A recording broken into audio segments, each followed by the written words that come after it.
Made from your blood, your heart gave me my lifeline start. You will see, gave me water so I bloomed. Through all the heartache and pain you gave so that I could gain. No one could compare to a mother like you. You're mine, a special part of me. The air that I breathe. You taught me to believe I can do anything. You mean so much to me. In me you have believed. You gave me strength so I could do anything. Love, life, joy you've given me. I'm happy it's you that I receive. No one can take your place in me. You are my everything. Whenever I needed a plan, you guided me with gentle hands, surrounding me with love, believing in me. You're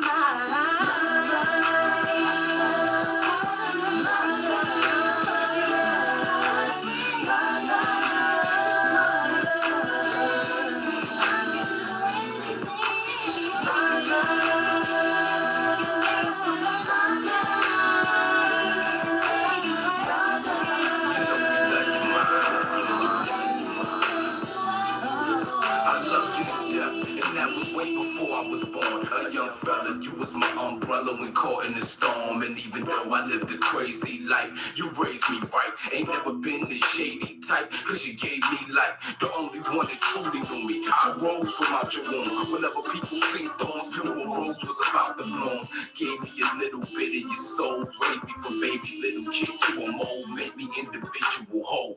Not home without you. You're the first place I ever lived. My birthplace. Some prefer take, but you rather give. Taught me to wash my hands before I eat and wash my mouth out with soap.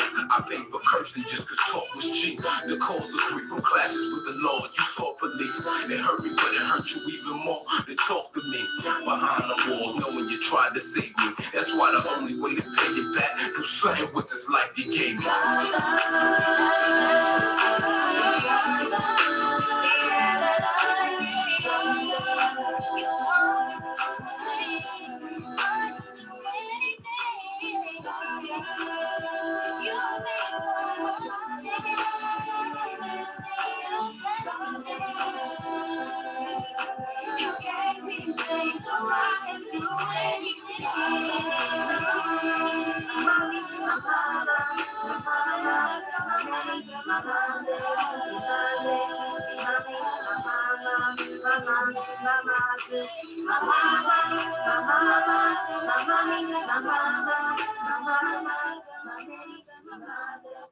And greetings, greetings, greetings, and welcome to another live broadcast of Building Legacy.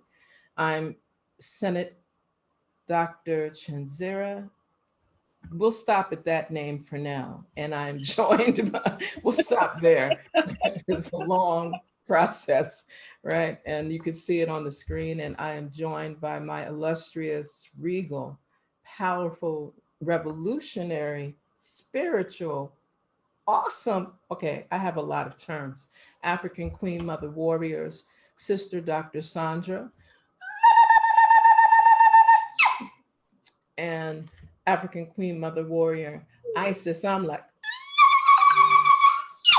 So, you know, we that round of applause.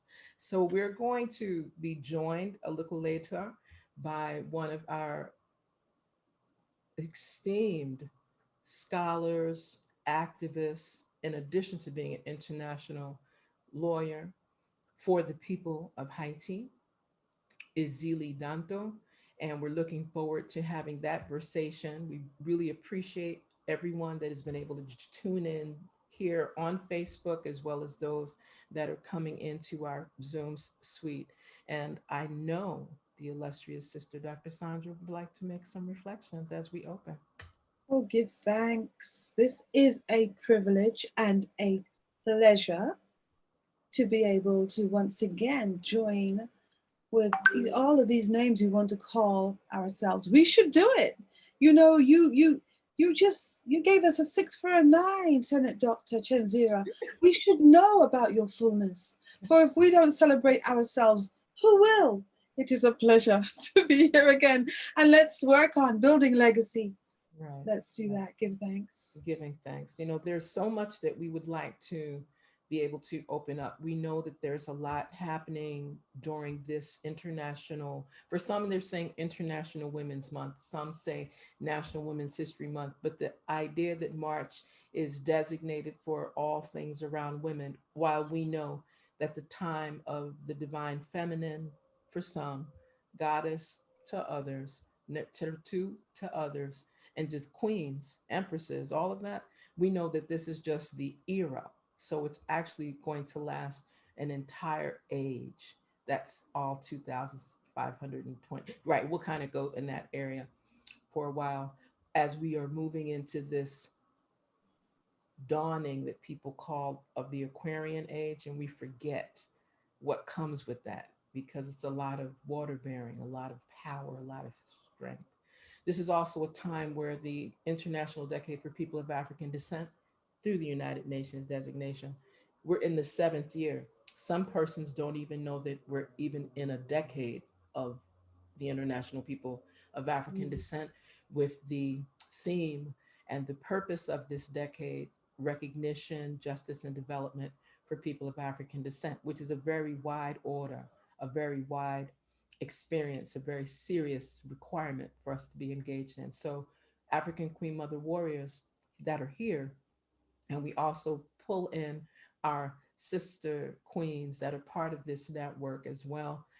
Tempu Nefertari, our sister queen Aziza as well. And I think it's really important that persons know that if you see one of us, you're seeing all of us. So just keep that in mind. And when you might get a chance to see one or two of us, you're still seeing all of us. So that's part of the conversation we'd like to open up with today. So we're going to share. I'm going to make sure that, am I going to do the introduction? Are you going to do the introduction? What would you desire? Well, you know, I think it would be wonderful for you to do the thing that you do. I'm a make noise because English isn't my first language, and I'm really stepping into that space. I know African Queen Mother Warrior Sister Isis is a phenomenal force.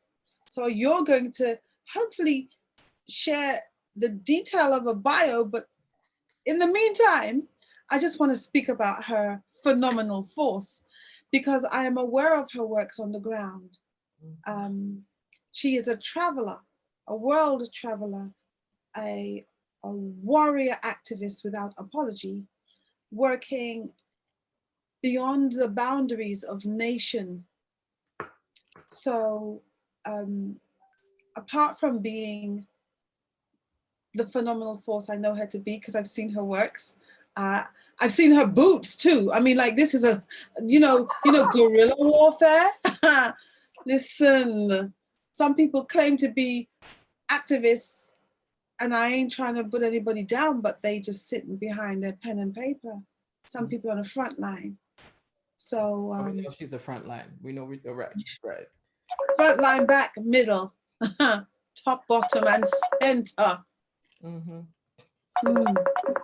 Okay, I think that does someone have someone calling in? Okay, we got it. We're good.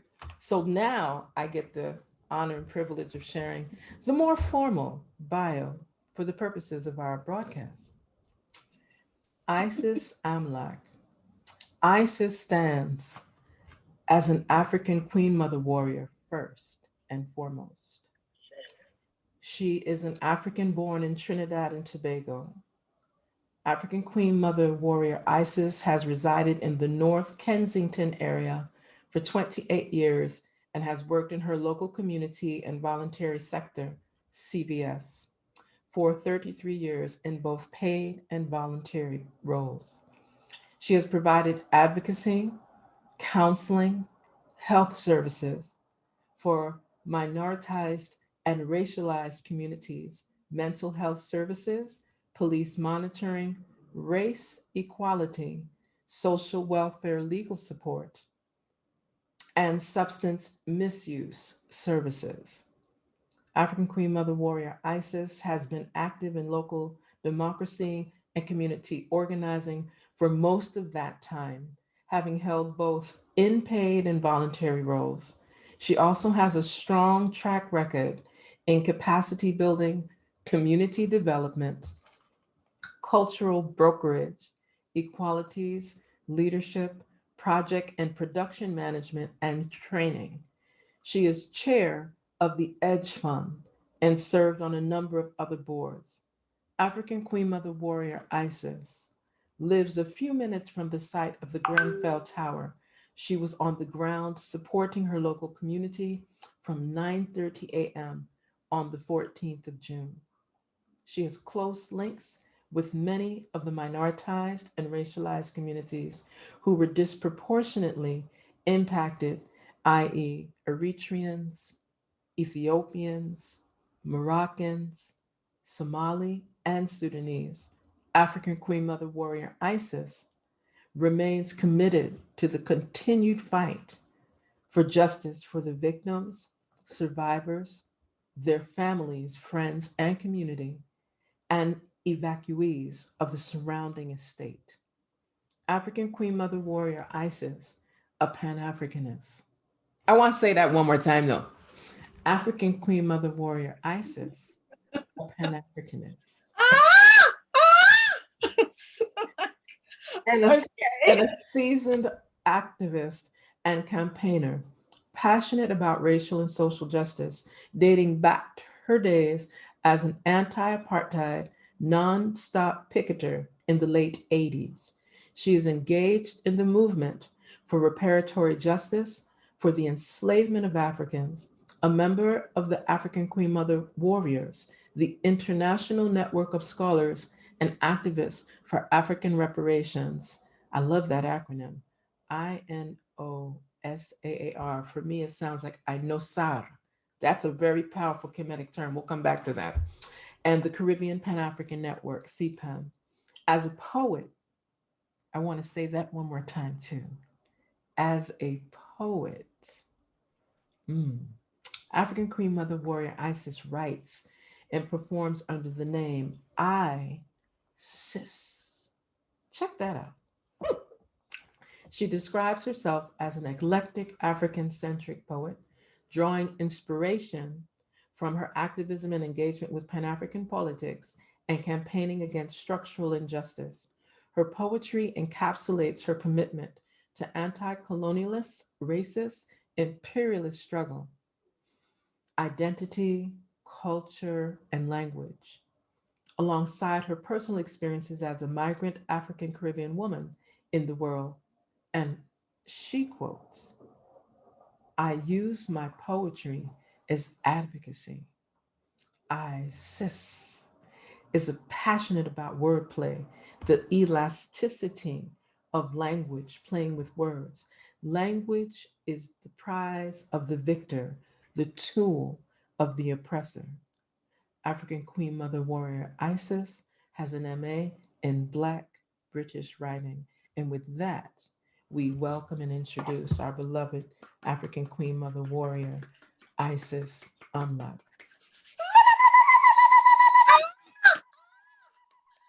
You know, Wow, you made that sound so incredible. Honestly. but it is. It Doctor. is incredible. Wow.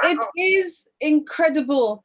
Did you, you see, in all of that, did you mention healer? Did you mention broadcaster? Did you mention fearless? Did you mention fearless? Like I said, the paper is limited. I noticed I said for professional purposes for this broadcast. Yes, So we have let to me be just kind of, but bring just, myself. Yeah. and we're I- here I'm because humble. there's so many other elements of our beloved African Queen Mother Warrior Isis. And so that's why having this type of a conversation is really because, you know, when persons keep coming up to you, well, what are the African Queen Mother Warriors? And what is Pan Africanism? And what do you really feel about what's happening in the world now? And they come to you with these different, I'm like, go to SoundCloud, Facebook, YouTube, and look for Building Legacy, episode 4. There you go. Listen. Love it, love it, love it. So that, no, because many times, as much as we may desire to have these versations over and over and over again, this is an opportunity for us to document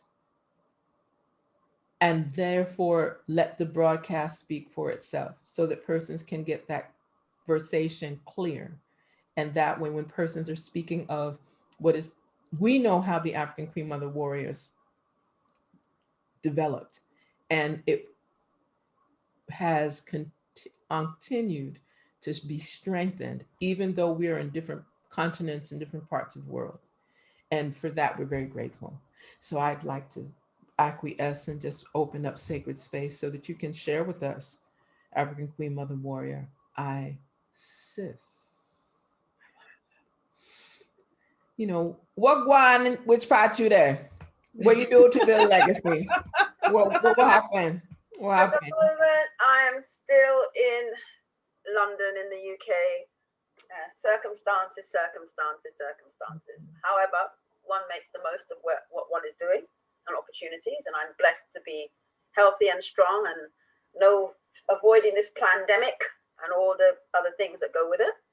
So for me, I would say at the moment, there's a couple of things that are concerning in terms of our legacy as Africans and some of the struggles and the things that we're facing. Of course, Dr. Sandra will know much of these things because of obviously her connection to two spaces, one of them being this Babylon place that I'm in.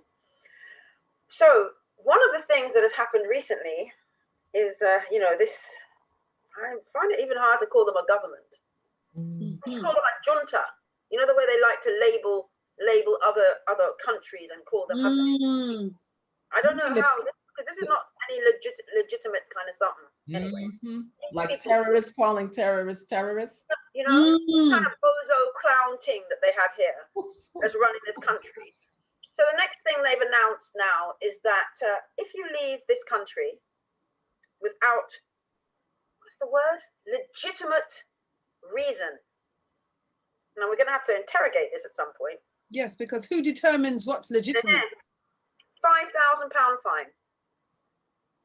But the caveat is, if you own a property abroad, that's a legitimate reason to go and set up your property or visit your property. So that in itself shows you that for a certain category of people, predominantly rich white settlers that leave these shores and go and put themselves in other people's spaces, very often the global south, they don't have to pay a fine.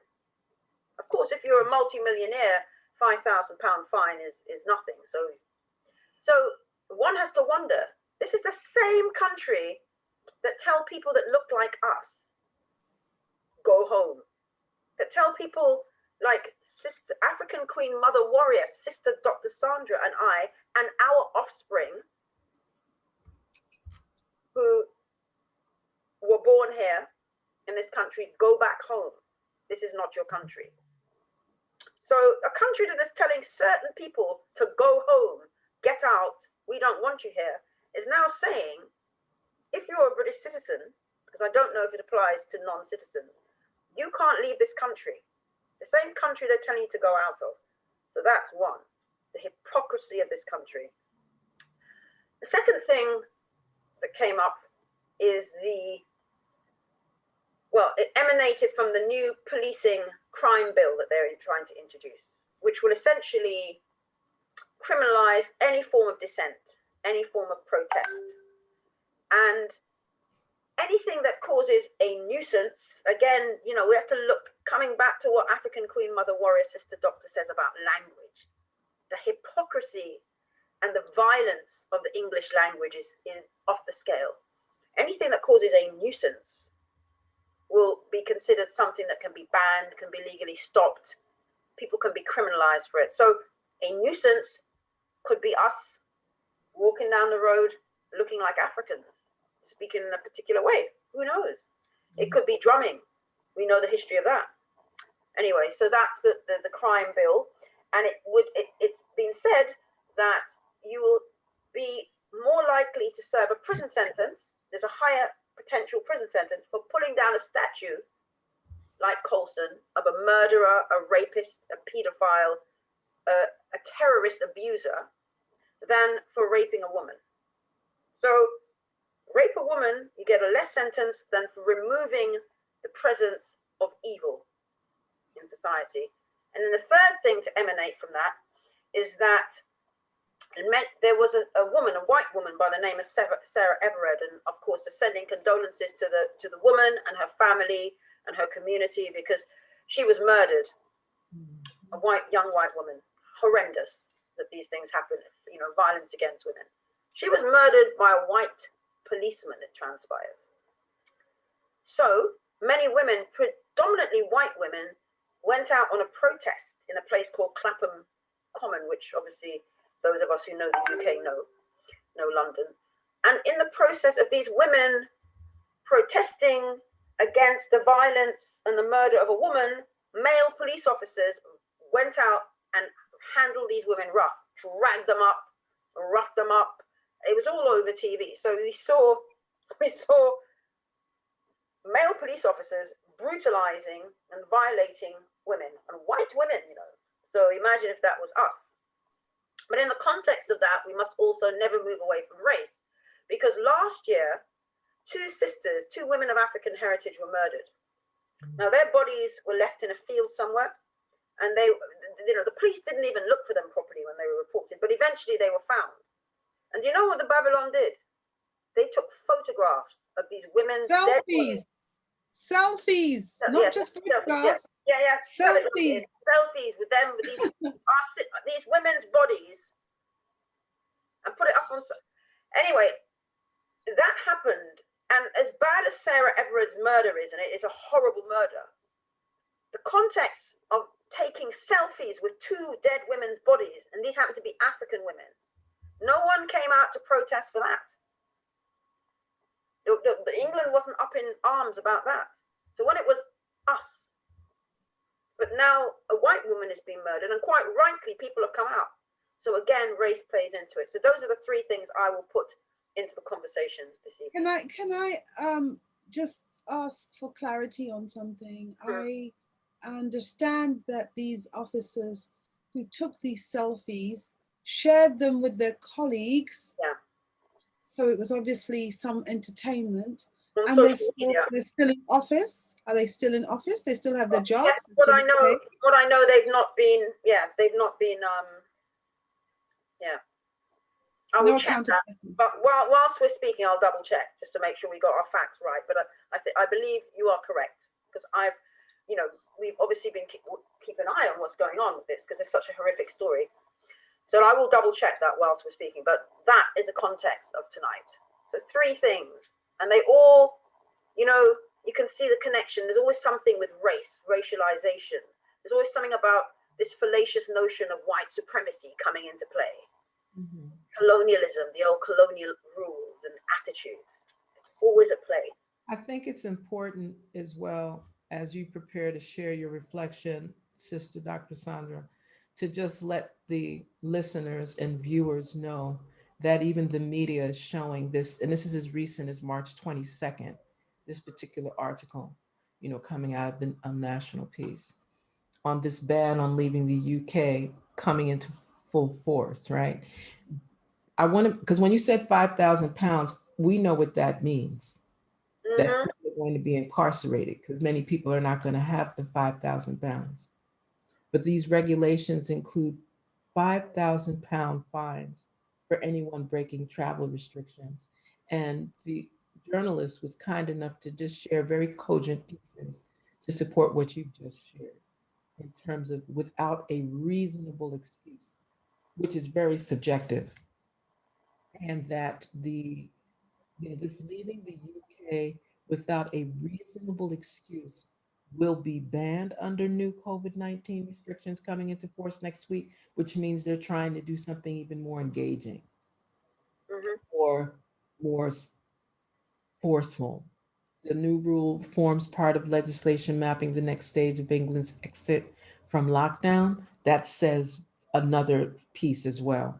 And they're using this health protection, these health protection regulations to do so. I just think that's really, these include a regulation imposing restrictions on leaving the United Kingdom without a reasonable excuse, especially at a time where, like you said, persons have already been told they have to leave. So you need to make up your mind. Hypocrisy is one side, but it also sounds a little schizophrenic. You need to make up your mind. Are you going to put persons out? Are you going to let them stay? Are you going to charge them if they try to go? And at this point, I would think that you would desire people to be in places that have smaller populations, in light of you saying that everyone has to be 6 feet. And then we're hearing some reports, oh, well, now with the vaccination and all of the testing, you can be 3 feet. And this is, for here, we say Simon says. On this side of the Atlantic, it sounds like Simon says, run, run.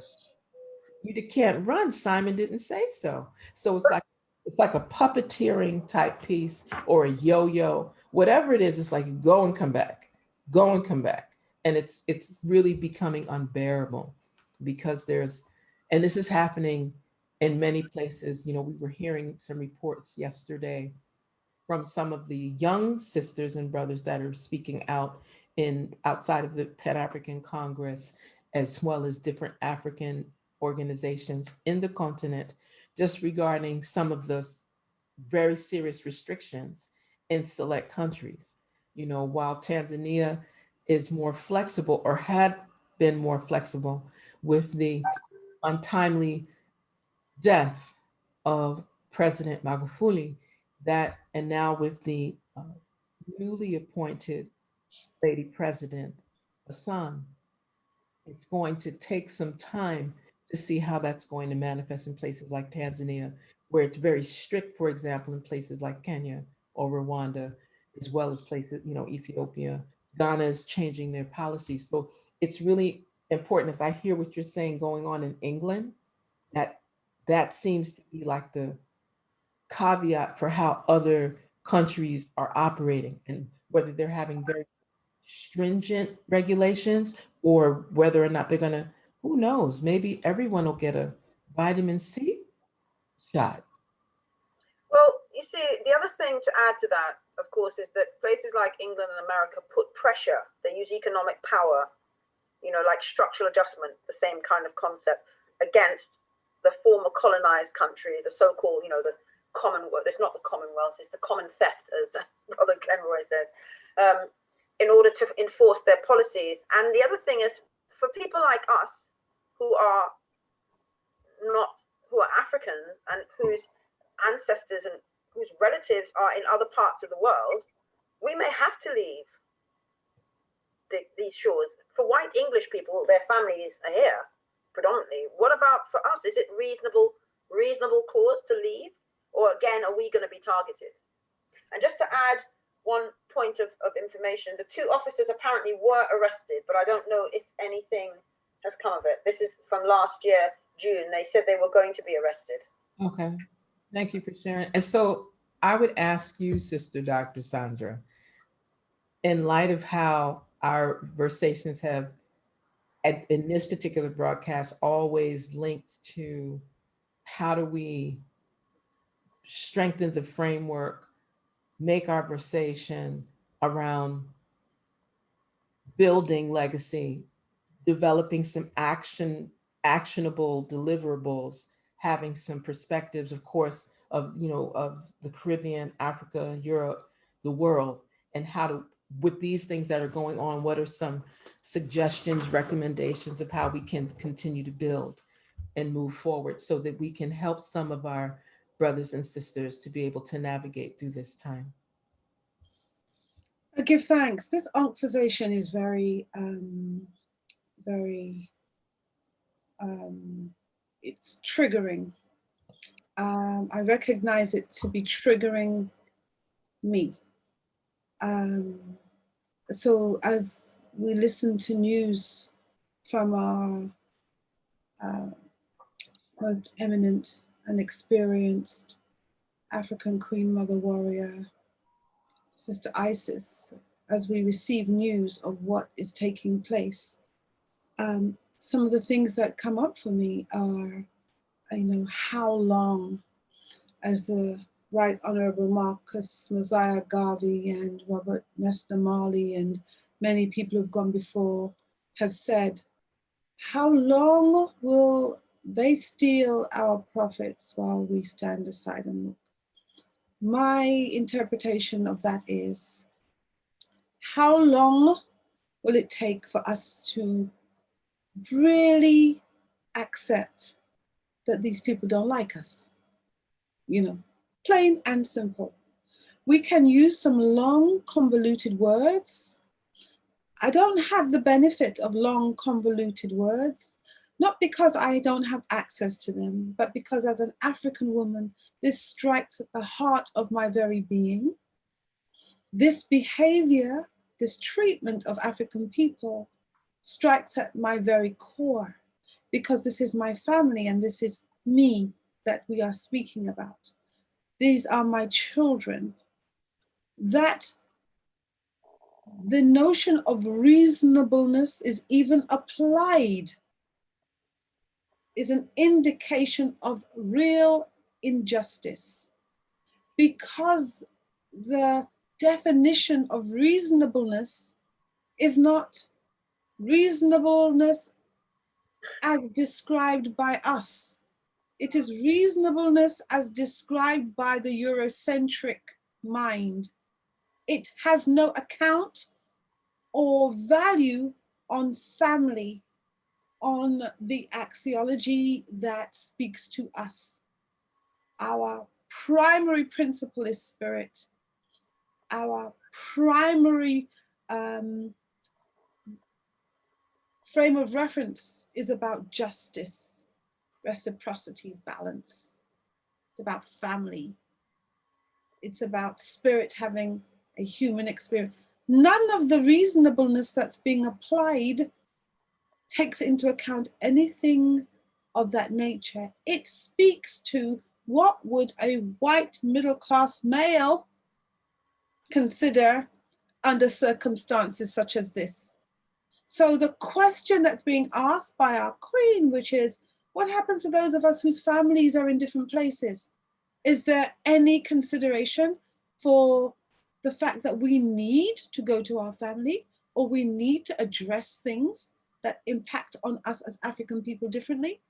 There is no concern for African people. There is no concern for African women, because if we take our blinkers off and we remove this cloak of politeness that is strangling us, suffocating us, and making us look like fools in public, we will accept that when police officers can take selfies with the bodies of African women and share them in a WhatsApp group because they think it's entertainment, we must recognize that we are not valued by this service called police. It's not designed to serve us. The school system is not designed to educate us. The travel privileges are not designed for us. They are linked to a history of capturing African peoples and putting them on plantations. Therefore, where are you trying to travel to? Where do you think you're going? You cannot have the privileges of white middle-class people.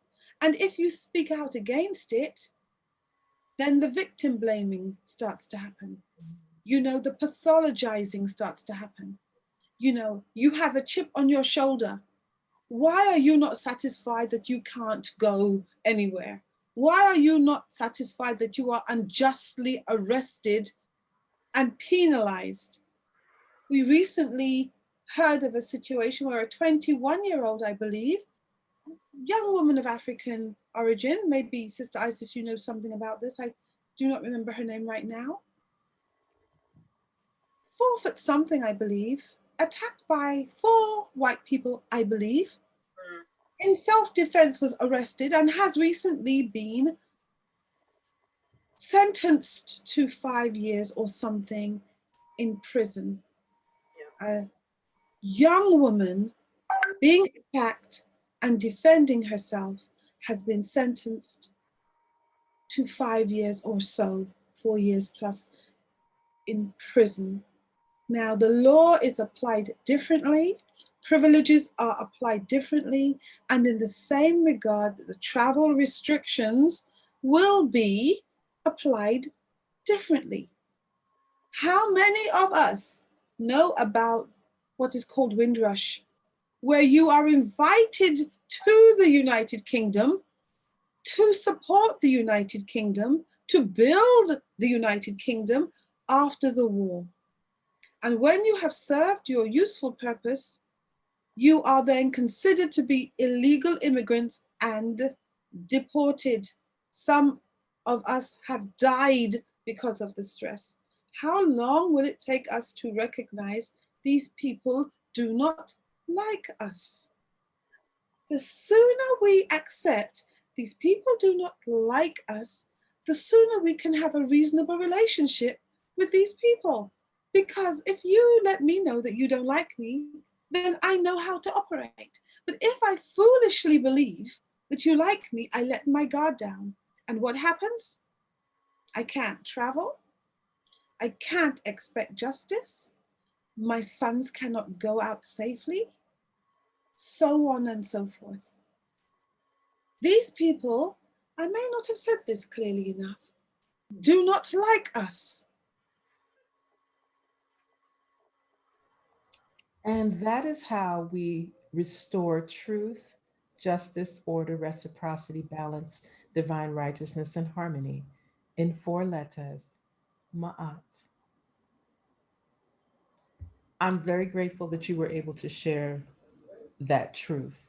Many times when we even have these types of conversations, persons that feel that we are being angry or too emotional, or you could have said that nicer, and it's not. Yeah, And you're an actually, angry Black woman. I'm not angry, I'm furious. Stay away from me. I am becoming radioactive because you are murdering us in plain sight. It's being recorded now and put out on social media. And you still say it's not happening. How sad. How sad. How sad of us, because I'm not even interested in anybody else. How sad of us not to recognize that when we are building legacy, we need to include these stories. We need to be vigilant. We need not to be paralyzed by these realities, but these realities need to propel us going forward. We can speak our own language. We can establish our own communities. We can exist without having to ask someone, please, please show me some justice. Please show me some mercy. Please, can I come into your organization? Please, can you give me your qualification? Please, can you invite me to your party? Please, will you accept me? Is my hair okay? Is my clothes? Am I there? Can I live with it? We need to stop this. It's not working for us. That's the researcher in me now, okay? That's not an emotional outburst. The researcher in me says, looking at the evidence and analyzing it, there is sufficient empirical data interpreted. It means them not like us. They are killing us. You cannot go anywhere. They will fine you £5,000. That's what, like, is that like 10,000 US dollars or something like that? I don't know what the rate of exchange Yeah, is. about 11, yeah, anywhere between 9 and 11, depending on the exchange rate. And if you think about that, how much that is in Eastern Caribbean, or in Gambian, or in Sefa, or or much less in night some. out. Not Mhm. right. You're exactly correct. Yeah. So what is that saying? It's another form of social control. But also coming back to what you said, you know, in terms of building legacy, if we are going to build, we need the full facts. We need the evidence. You know, you can't build a house unless you have all the bricks of the right size. You know, you have the architectural plan. You know where all the main struts are going to go. You can't. You know, you need the information to create something. So if we don't know that, and we don't see that the empirical evidence that they don't like us, then how are we going to be able to build anything? Then it's built on a false perspective, a false concept. On, you know, the foundations are in the wrong place, and then everything collapses. And oh, why is this all falling down around me? Yes, they didn't mean to arrest us. They didn't mean to kill us. They didn't mean to poison us. They didn't mean to marginalize us. They didn't realize that we were suffering. They didn't hear us when we said, this is not fair. This is, you know, they didn't look at the statistics that shows that our children are most likely to be excluded from school for minor childlike activities like skipping. It is interpreted as being disruptive. When someone else does it, it is considered to be, you know, childlike. When we do it, it is disruptive. Different applications of the rules depending on the population. Now, I'm very clear that some of this conversation will be traumatic to some people, and therefore we need healing. When we're building legacy, we need to look at not only this infrastructure, as our Sister Queen Isis is saying, but we need to look at You need your hard hat when you go on the building site. That's right. But you also need to protect the soft tissue. You need to protect. Elbow pads, knee pads. When we build legacy, we need to return to the way of ancients. We need to do the things that we're not taught in school to do. When we build legacy, our frame of reference needs to be ours. It needs to be ancestral. It cannot continue to be their frame of reference when we have already established that they don't like us. That's okay. Once we know, then we know what to do. You know, if you go to people's house and eat from them and you know so them not like you, they will kill you slowly. You must never eat from a pot with somebody's hand that's cooked that does not like you or has malice towards you. That is a fundamental principle. Dangerous. And as we keep having these conversations, it's really paramount that there are some alternatives, whether it's inside of how we're dealing with our educational system. I've always admired persons, because I homeschooled my children through their secondary completions. I've always admired families that were able to still do all these other layers of work and still entrust educational institutions that don't like you with their children. And many of our children are still able to survive, even though they're bullied, mentally miseducated, and they tend to lose some of the reinforcement of our African soul self and our African spirited engagements, and much less the traditions. However, I see that there are a number of independent African institutions that are popping, not just popping up, but that have been stealth like for decades and are now becoming more popularized, more known around the world. I see that there's an effort to have partnerships with indigenous Polynesian, Melanesian brethren and sistren that welcome the African engagement to make sure that we protect some of the oppressiveness that has been allowed to be tolerated around the equatorial belt, and especially in islands, nations around the world, like literally. There are things that we could speak to West Papua New Guinea. We need to really provide that support and help to restore balance there, because many of those brothers and sisters that are there have either traversed, many identify as African people. They see themselves as Pan-African. It's not just Papuan. They see themselves wider than that. And it's important to have those alliances.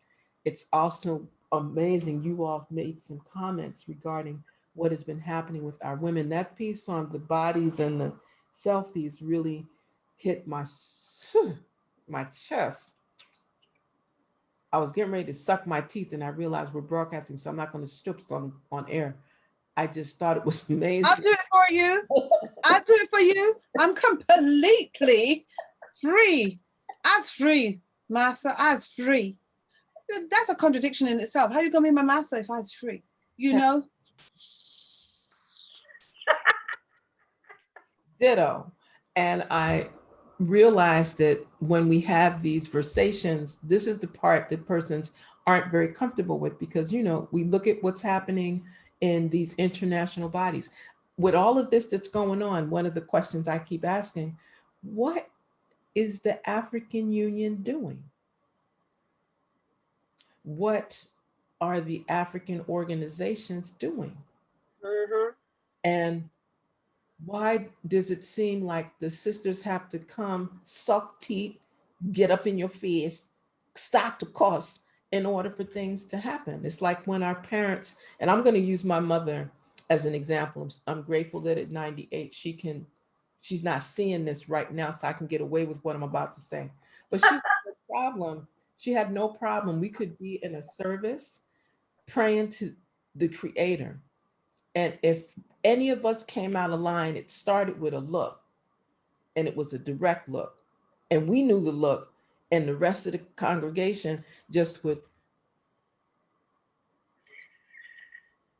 And if you made the mistake and looked like you were not following the instruction of the look, nobody else saw her hand slap me.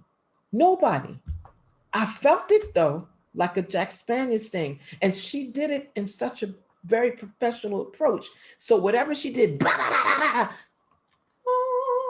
it just went right, like not even missed the note. I just need to share that that's something that many of our queen mothers, queen grandmothers, queen great grandmothers brought from this very African space. I'm sure other cultures and ethnicities claim it too, but I know in our African nation, civilization, that our women have had to discipline while in motion. So that's what I hear coming from I. That's what I'm hearing, that we're in motion and we're going to blaze while we're in motion. And we're going to bring truth and Ada while we're in motion, because we do not have the luxury of continuing this. The frequency, you know, we always talk about frequency, and the frequency in which African men and women and girls and boys and elders and eldresses are being murdered and lynched and raped and terrorized and arrested and beat down. It's reached, burnt to death. It's just reached we can't take it no more. We can't take it no more. And then when persons respond now, and it can happen to like one non-African, like one. I watch the difference. We have people disappearing right here in the Virgin Islands, elders that have mental imbalances, that make dementia, etc., have wandered off. And in many instances, we've been blessed to find them. But it's interesting that the people in the community went out to find them there, right? They didn't wait for the military, the police, law enforcement. They encouraged them to support it. But if they didn't move, like in the moment we say we need to find Mr. or Miss So-and-so, they went out and found and giving thanks. Thus far, we have found them alive. What was interesting, all kinds of domestic terrorism, our own, taking out our own over things that are probably very trivial. 12 shootings in one day. I don't remember, people were real quick to say that happened in the Isle of St. Croix. Overlooked that similar things were happening in neighboring islands. And what was hurtful because one of my sons said it to me when a European American woman was missing after being seen on a boat with some type of a precarious boyfriend. Everything stopped. Coast Guard, police, social media, and and again, not to say that this is not obvious, but it's obvious. When we go through those things, it's dealt with very differently. When they go through those things, the world shifts. And our children and their children are seeing this. So when we speak out and we say, not even just that we're tired, not even that we're weary, it can't continue. It just can't. So the building legacy part, having those policies shifted in place, having our organizations, anyone that's hearing what we're saying that has this similar experience, we have to gather, we have to unite, we have to use our creativity in liberation mode so that we can make it clear. If it happened over some, all 1,000 of us is shutting such and such down. If it happened over in UK, all of us is engaged and is shutting down. It happened in St. Croix, all of us getting involved in shutting down. Because if we don't operate like that, then they get the opportunity to continue with the divide and conquer. So, Sister Queen Isis, did you want to say anything? Because I'm just bubbling up. Like right now, the things are just bubbling up in my throat. Yeah, I mean, for me, And I'm thinking a few things. The look, that's very important. And when I think about the look, my mother did exactly. My mother had one look, I'm telling you. I mean, I give thanks and praises I was able to also have the look with my daughters. I didn't have to put my hands on them so much, but, you know, different times and stuff, but the look. But it's interesting because it always makes me think of in Dr. Joy DeGroy in post-traumatic slave syndrome, where she talks about an example in a bank where you see the African mother is standing there with her children next to her. They're just standing there. And they're in a bank. It's not a playground, it's a bank.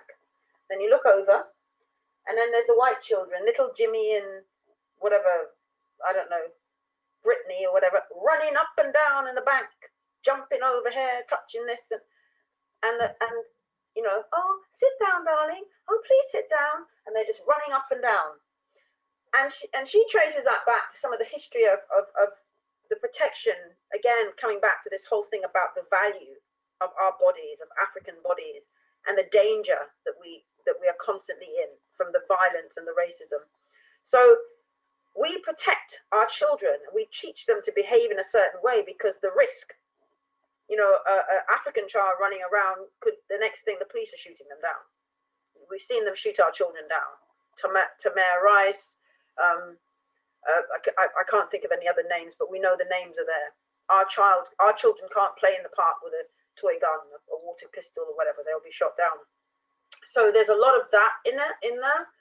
But it made me reflect on a situation. I was talking to someone recently and I was saying, you know, when I was on the phone with, say I was on the phone with African Queen Mother Warriors.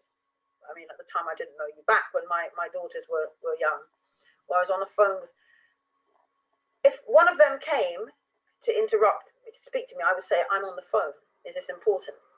If not, you know, and they would take that. But I was reflecting on a situation with a white colleague, and this person is unable to have a conversation. Constantly, the children are constantly interrupting, shouting, interrupting. And I was literally like, what kind of world am I in where you can't have a conversation? And it just made me think about the behavior of white privilege and what it means that white people are trained, conditioned from so young that they can behave any way they want, run up and down, mash up things, shout loud, and that they can do everything. There's no boundaries for them. There are no boundaries set.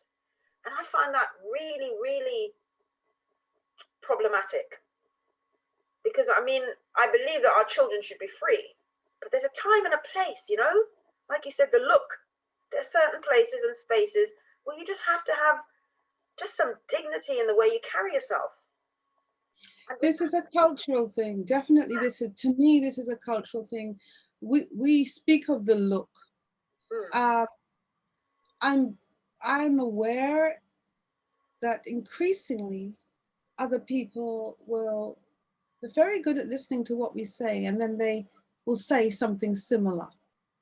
And then they may even give themselves accolades and say that they can teach us about African history, or teach us about African culture, or teach us about our hair, or whatever, because they've studied us. And then they assume this authority because of this thing called privilege. I'm inclined to rupture some of the things that we may have become accustomed to. I want to disrupt the algorithm. I want to disturb my neighbor. That's what I want to do. We've been told to do it. We've been told to do it through the music. We've been told to do it through sacred scripture has told us to do it. We have been told to do it, but we just have to be wise when we do it. We know that, sometimes our parents, oftentimes our mothers or our grandmothers, would speak to us in a certain kind of way, and everybody in the room wouldn't understand what was being said, but we understood it. It might have been the look, but it may have gone beyond the look. We may have been told, listen, I will rock you up inside here, And, whilst we're dressed up in our fineries at the people them wedding, we are keeping ours under control. We use that when we deal with our children, when we deal with our relationships too. Sometimes we're in situations and our relationship is going a little bit pear-shaped, and we have to help people understand, say, you can't do that with me here right now, and everybody else doesn't need to know what's going on. We have a way of communicating that everybody doesn't need to know what's going on. It just looks very neat. They may wonder why it is that we've left or what it is that's going on, but they need not know because it's not their business. I want to see us disrupt the algorithm. I recently looked at a child in my presence and gave them that look. And the mother wanted to intervene and said, they're there, to the child, they're there. I then gave the mother a look because the mother was my child. Let me just get clear. Cultural transference cannot be diluted. Otherwise, it is not going to maintain and sustain us. So the building legacy requires we pay attention to frames of references that are ours, ways of being and communicating that are ours. That bizarre nonsense about not being able to have a telephone conversation because the child wants your attention, unless the child is bleeding out, let them sit down and hold their corner and respect adults and elders. That is our way. Our elders are to be respected. We're not like certain people where we just want to take their elders and throw them in a place and I look back twice at them or hide them. I mean, stuff is bubbling up in me, and I'm going to say this, cause it what it may. When I went to work at the institution I now work at, I took my mother with me. My mother came onto the campus with her tired, and I was as proud as I could possibly be. I didn't think anything of it. I came from this woman. How could I possibly be ashamed of her? You know what I mean? If I'm stepping out in my heels and my beat face, and my mother wants to come and see, or even if she doesn't want to come and see because she thinks that she's not worthy of that space, she is to come into that space, because if it wasn't for her, I wouldn't be in that space. And what was interesting to me is that in a so-called neo-colonial space, a so-called post-traumatic slave syndrome era, people remarked on another day how, under the quiet, how impressed they were that I actually brought my mother in. You know, it was like on the down low, they were like, I really thought that was really good that you brought your mother. They wouldn't do it, but they were on the down low, kind of chuffed that it happened. I challenge the idea of post-colonial. I challenge the idea of post-trauma. We are being traumatized now.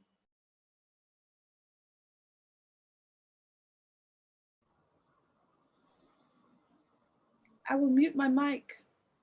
You need not mute. It's all to do because with the value, though. It always comes back to the value of our bodies. I mean, at the same time, I agree with the disruption as well, because we can communicate in certain ways. It's like we said, the look. It might be a certain comment under the breath, but at the same time, we raise our children to know that they can be in any space they want to be. They can be anywhere they want to be, and they should never feel they should not be in any space. They can occupy any space. And when they walk in with majesty, because they are standing on the shoulders of giants. But in that as well, that is where the respect for self comes in, and the dignity, rather than carrying yourself in some, you know, be wild at home, run up and down and jump up and down. But when there's certain spaces that when you're in there, you think about how you're representing us as Africans, our best self, because it's not that selfishness, that individualism. It's about the collective. In terms of legacy, that's what we are. We are the collective. We represent our ancestors. When each one of us walk out, we walk out with our ancestors alongside us. So when we're carrying on in a certain way in the street, we're representing our ancestors too. And that for me is the thing with these people, these Caucasians, they're just a very different people. And that we acknowledge that, I think, is part of the foundation of the building legacy. Recognizing that that's not a crime, that this is the case, that their paradigms are not good for our health, that we recognize that has to be part of the building legacy. That is not a crime, to recognize that which an alligator eats, you don't eat. You know, our wild dog behaves, you don't behave. There is, you know, on this planet, in this universe, in this divine space, creatures, great and small, are created. We don't have to mimic every creature, great or small, white privilege or no. We don't have to mimic that. We need to recognize that it's not just about policy, and it's not just about principle. It's about philosophy. It's about paradigms. It's about a core that is underpinning the other things that we're doing. That we come to this knowing that we come with a different paradigm, and that our paradigm is legitimate. So that when someone talks about reasonableness, we recognize that their reasonableness is not our reasonableness, and therefore we are less vulnerable. Yes, that's it. That is it. Building legacy is about recognition, exactly that just because the person next door is doing this, you don't have to. My was one thing. My grandmother would always say, well, if so-and-so was to go and jump off a cliff, you're going to jump off the cliff too. Mm-hmm. You can't swim. Maybe they could swim, but you know, that was the thing. It's like, let them do what they're doing and let us do what we're doing. We can still relate, but you're doing your thing over there and we're doing our thing here. We don't need to adopt and take on everything. If they put on a pair of clown trousers, we must put them on too. And you know. See, the challenge that I've seen is that even the ability that we're using this platform to have this conversation, because this is a life-centered conversation. There have been so many different elements when we speak, because we're speaking our truth. And it is not to say that we do not know how to be polite, because obviously we have lived a life of politeness most of the time.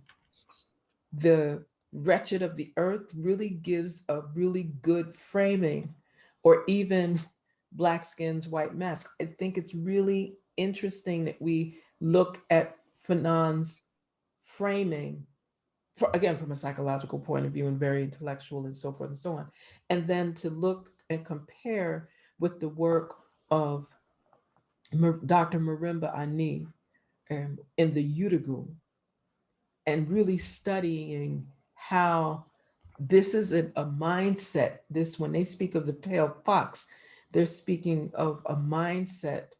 You know, everyone now in the 2021 is speaking around, you know, we have to change our mindset. And they will mention the concept, you know where I'm going. And they mentioned what is always amusing for me, again, inside of the institution where I spend a significant part of my day and night, sometimes beyond what's really essential, is that these concepts, these paradigms, these frameworks are so familiar because they come out of a very African, maybe be more specific, an indigenous, ancestral, original mindset. But because it has been removed and recalibrated to be apparent as multicultural, or what's the other really popular term now? Transcultural, and these other terms, because English can do that. We can create the term so that we can tell you, we're going to give you back, we're going to regurgitate back to you what you taught us over the last millennia and make you think it's new. And that is something that's very dangerous, because Very. what that does is it makes some of our people feel that we are not sufficient, that we are not enough, that we do not contribute or have not contributed to scholarship and intellectual engagement and philosophy and psychology and sociology. And you see where I'm going, you know. And it's amazing that even things like Ubuntu, I sat in a session in a training with a process that was trademarked by a European woman, and fabulous concepts. And as we kept going deeper and deeper in training, it went right back to Ubuntu. It actually used the Ennead, which is from us. And I remember the question, you look as if this is familiar to you, Dr. Chen. And I was in a professional setting, yes. And then Spirit said, you're going to say why it's familiar. And that's when I wasn't invited to certain sessions after that. However, I felt very comfortable that I didn't disrespect our ancestors. Was that delicate? I think, see how we can be polite even when. And you know what? Politeness is actually killing us. Mm. It's like some kind of cancerous, insidious organism that has been planted in us. And what happens is we are in those spaces and we know that people them are teeth our things and are presented to us a certain kind of way. And some of us can decode what is being said. And we know we're being insulted, and we know we're being robbed. We know that you're getting your kudos and your esteemed position based on energy sucking. Let's call it energy sucking. So you go into certain places, you get in, you get information, you come out and you start speaking as if you are the originator of the information. To give no acknowledgement to the people that you got it from in recent times, or the ancestry that it actually derives from. And you speak in front of us, and we are polite. We are polite. And sometimes we will find a way to just mention certain things. I remember watching Frances Cresswell speak in public audiences with her politeness. I mean, these are my teachers. You listen to these people speak, and they are attempting to insult you, thinking that you couldn't possibly understand what they're really saying. And the spirit of our ancestors, for we are our ancestors, and we are also the ones we are waiting for. We are the ones we are waiting for. That kind of mindset is something that we need to imbue into our legacy building. But our spirit rages in our temple and around our temple whilst we are behaving in what is considered to be a polite manner. I just want to say for the record, I'm tired. I'm tired. It is not that it has to stop. Of a woman, a white woman, in fact, audacity of anyone to trademark Ubuntu. But this is what I want. This is what I'm saying is that if you don't know, like, again, had I not been in that intellectual engagement, we wouldn't have known that, because there were other, what I've learned is that there's other, they may come to the river and pick that particular tilapia fish that's in the middle of the river and not embrace the entire river. And then they'll take that one tilapia fish out of the river and build on that. So then it becomes, you can trademark that one tilapia fish that I found during my tour in your Happy River space. And then I can, but I'm going to teach you now, and I will train you now with that information from that one. Now, isn't that disgusting? It's legitimized by a structure, a context. It's theft. Yes, it is theft. And that's a very polite word, you know? I like intellectual rape, but yeah. Yes, intellectual rape. And yeah, that's the word. That's it. I like energy sucking. That works for me. You know, like you come into the place, you take vampires, I hear you. Yeah, vampire. Do you know that Disney tried to trademark Hakuna Matata? Uh-huh. I do remember. Swahili words.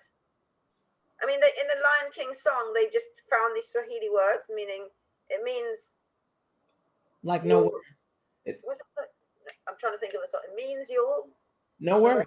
No worries for the rest of your life. Yeah, I'm trying to remember the song now so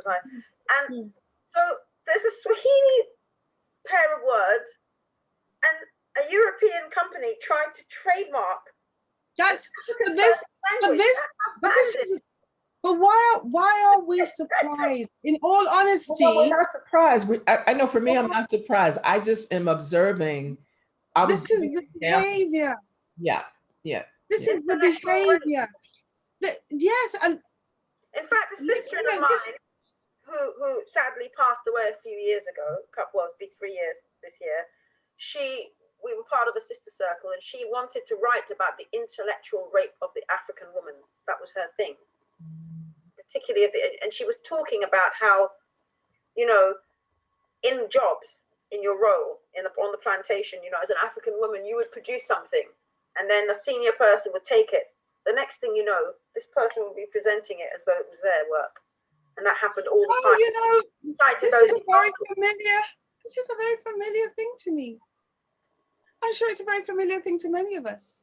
We have often been the only Black woman in the room, and our contributions are heard often, and these ideas go forward, and somebody else's name is on it. We are given a recognition.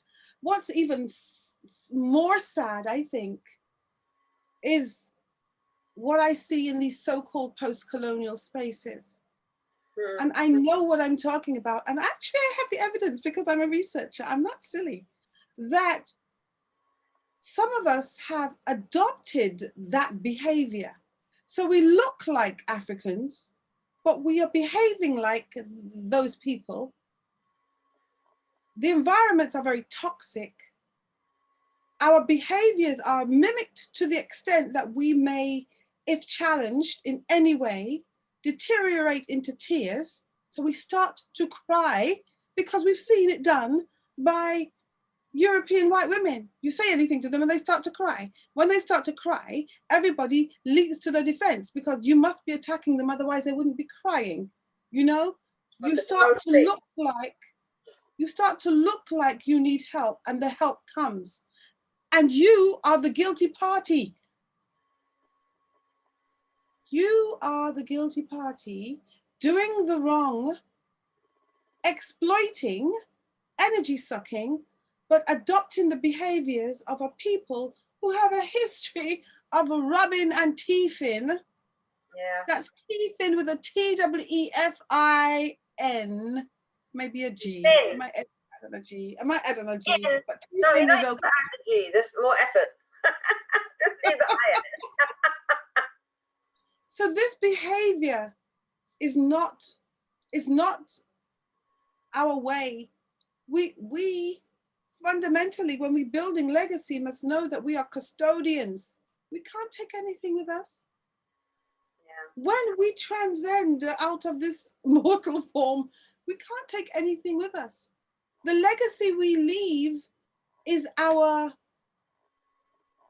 richness. The legacy we leave. So if we leave and our children are in a worse situation than the one we inherited, then the question is, what kind of legacy are we building?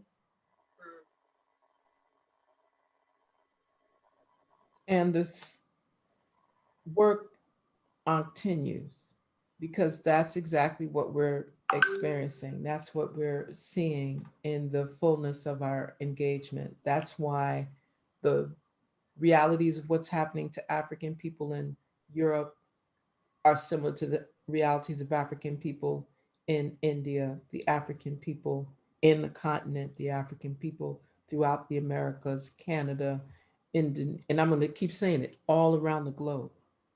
It's the same experience. And some of our people have been bamboozled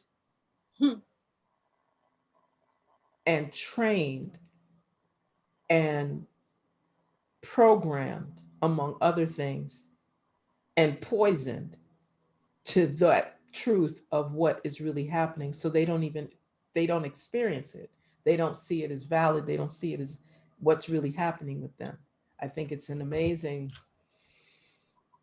piece that goes even deeper than even what some of the social scientists have been allowed, and I'm going to say that, to even publish about. Because if they were to publish the truth, that would be another act of terror to just show that the terrorists, exactly who the terrorists are. Because for how I have come to see this, I see it as terrorism. I see it as an institutionalized form of terrorism that actually detaches. Wonderful. Sister Ezili was having some connection issues, so she's coming and joining us now. But it's a detachment that doesn't allow for us to bring truth to power on these components of nation building, civilization building, and the restoration of balance in our communities. And I'm really hoping that over the course of time, that too will change, that too will be modified, that too will be so different that we can bring a building legacy movement all the time, because we've got things happening all around the globe and it's affecting our ability to even survive. We speak of thriving, but we're not even able to survive because, collectively speaking, because people are being taken out. It's so frequent that many of our people don't even respond. That's right. When a youth is shot to death, or a sister is raped, or even a brother is raped and stabbed to death. I'm in my mind's eye, what has happened in Ecuador, and granted, it's been some months, it didn't happen today, but recently we have an activist, a woman that clearly identifies, Maribel Pinto, identifies as an African woman in the middle of Ecuador, where people think that Africans aren't there. And she was stabbed to death over 100 times, and nothing was done. And it was, well, perhaps she did that to herself, and perhaps, I'm just saying. And we are violated all around the world. And this for me is why African women need to come to the fore in terms of building legacy and challenging things and speaking out, because we are not dumb blondes and we are not voiceless. We have been in the struggle, the activism, where the rubber meets the road and at the highest levels for years. But you see this thing called politeness and waiting for the invitation and wanting to not disturb or ruffle or disrupt. I'm tired of it. I'm tired of it, because we are burying our children if we can even find their remains. We are burying our own light because we are violated ourselves. And to cope, we often push that down or bury it or park it so we can function. And we are hurt by those things that are happening to us, but we still have to keep going to put food on the table, to appear in places we need to operate in. We are hurting real bad. And somehow, because we are African women, if we follow other people's frame of reference, we are not worthy of the space to even grieve in the way we want to grieve. If we're not doing it neatly, it is seen as we're just too much and we'll be asked to leave the room. I want to do the most fundamental wailing. I think African women need to be wailing. I think African women need to be standing up and telling African brothers as well, okay, it's not that we're asking you to leave the room, but we're asking you to take on board the fact that you do not take on board our perspective. We are birthing and we are burying our family. When they attack you, they attack us. You have been doing it long enough. It is time you moved over. We don't want you to leave, but move over, because some of what needs to be done is not being done by you. We are here. It must be done. I will now be quiet. I see we have been joined. I see we have been joined by a glorious international warrior queen of some merit. I am bursting with humility, but also excitement. I am humbled by the works of this queen who has joined us. I want to, if I may, Snt.Dr, introduce, and African Queen Mother Warrior, Sister Isis, introduce our sister who has now come into the space. First and foremost, I just want to say,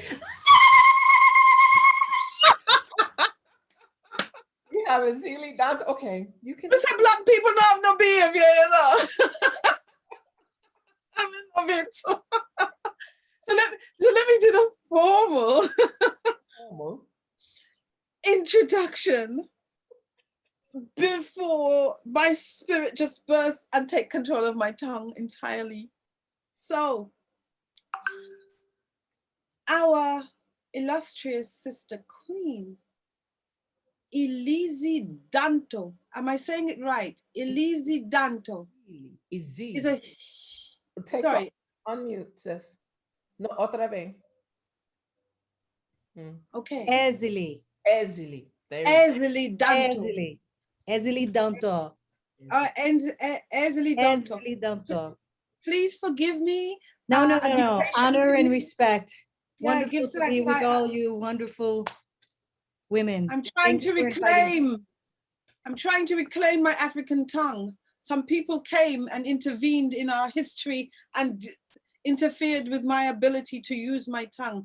Ezili Dantò is a human rights and international law attorney, an award-winning playwright, an accomplished performance poet.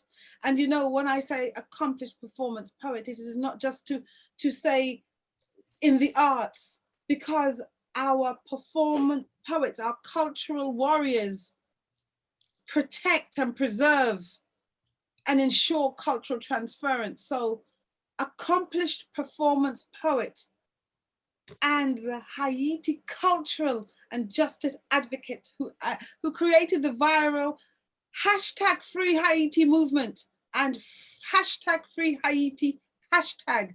Man, whoa. Now you see, Claim it, claim it, claim it. You know, I just pause to let it resonate. We now operate in an environment where we must recognize when movements are created on different levels, in different ways that transcend the typical historical, geographical land masses. We are moving in different spaces. The #FreeHaiti has been retweeted by millions of people and many influential celebrities. This is serious. This means that it's not just seen as, you know, them people over there doing it. Everybody is recognizing there is a need to free Haiti from the oppression, the violence, simply because of a history of resistance that we should all take lessons from. Attorney Ezili Dantò was born in Port-au-Prince, Haiti, and raised in the United States. Our queen is a Haiti scholar and runs the Ezili Network, the Free Haiti Movement, the Haitian Lawyers Leadership Network, Ezili Designs, and Ezili Dlo. Clean water, renewable power, and skills transfer for Haiti. Now you see all of that. That is easy, relatively easy to say, but that is a serious piece of activism right there. In 2018, Ezili was honored at the Connecticut Women Hall of Fame for her lifetime of justice and cultural advocacy works. We are thrilled, honored. I'm trying to avoid being overwhelmed to welcome our warrior sister queen, Ezili Dantò. Welcome to you.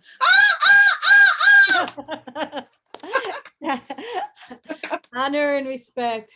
Oh, wonderful. Thank you for inviting me, Dr. Sr.Dr. Thank you, everyone. I appreciate it. I appreciate being here, and I'm here to listen and to respond to whatever it is that you would like me to respond to.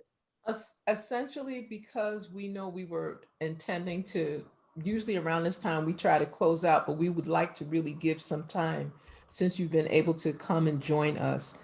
We have been having this versation, as we refer to it, around building legacy and the work that you are doing, what's going on in Haiti.